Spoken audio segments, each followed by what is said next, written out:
ప్రభునందు ప్రియమైన సంఘబిడ్డలకు, దేవుని పిల్లలకు ఈ ఉదయకాల సమయంలో ప్రభు అయిన యేసుక్రీస్తు నామములో అందరికీ వందనాలు తెలియజేస్తూ ఉన్నాను.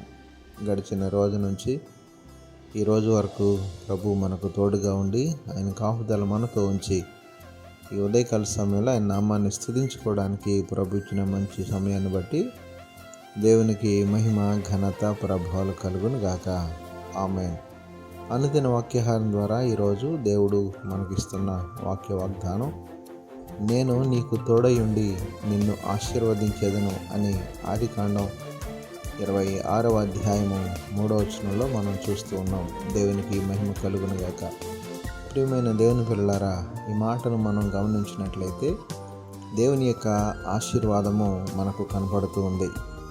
దేవుడు తన పిల్లలమైనటువంటి మనల్ని ఎప్పుడూ కూడా ఆయన ఆశీర్వదించడానికే మనల్ని పిలిచినట్లుగా వాక్యంలో కూడా మనం చూస్తూ ఉన్నాం.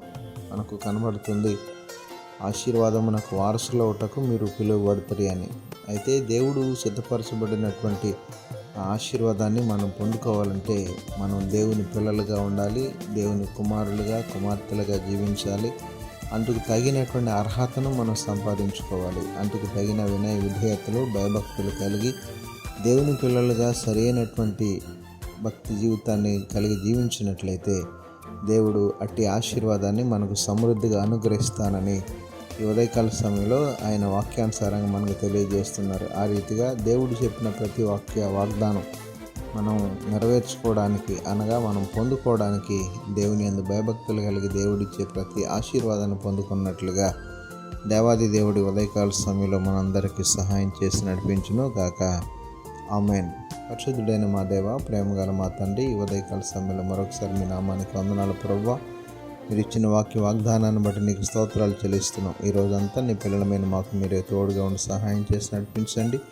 ఈరోజు పుట్టినరోజు, పెళ్ళిరోజు జరుపుకున్న బిడ్డలు ఎవరైతే ఉన్నారో వారందరిని పేరు పేరున దీవించి ఆశీర్వదించమని యేసు పరిశుద్ధ నామమున అడిగి వేడుకొనుచున్నాము తండ్రి. ఆమేన్.